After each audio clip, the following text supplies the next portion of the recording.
আবারও সভাপতির চেয়ারে বসলেন আমিনুল ইসলাম বুলবুল।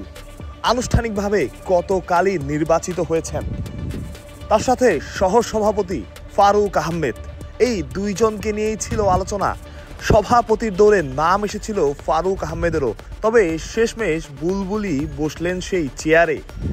তার পাশেই ফারুক আহমেদ। এই দুজনই এখন ক্রিকেট বোর্ডে পালন করবেন গুরুত্বপূর্ণ রোল। সাথে আরেক সভাপতি সাখাওয়াত হোসেন। বাংলাদেশ ক্রিকেটের নতুন বোর্ডের প্রথম বোর্ড মিটিং নির্বাচিত হওয়ার 24 ঘন্টার মধ্যেই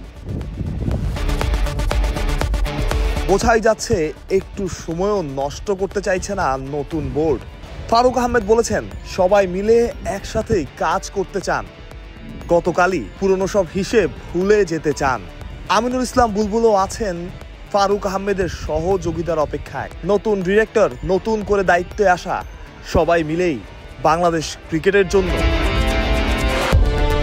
আজকের বোর্ড সভায় ঠিক হতে পারে স্ট্যান্ডিং কমিটি। প্রথম এবং প্রধান আলোচ্য বিষয় সেটাই, কে কোন বিভাগে যাচ্ছেন, ক্রিকেট অপারেশনসে কে, কিংবা মিডিয়া ডিপার্টমেন্টে কে আসছেন, এইসব কিছুই আলোচনা হচ্ছে।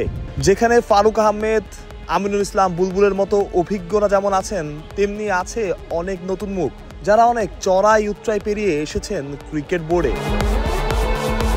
প্রধান আলোচ্য বিষয় না হলেও আলোচনা হতে পারে বিপিএল নিয়ে। এবারের বিপিএল হবে তো, এমন প্রশ্ন ছিল গতকালের প্রেস কনফারেন্সেও। সবকিছু জমিয়ে রাখা হয়েছে, তবে বিপিএল হওয়ার সম্ভাবনাও কিন্তু আছে।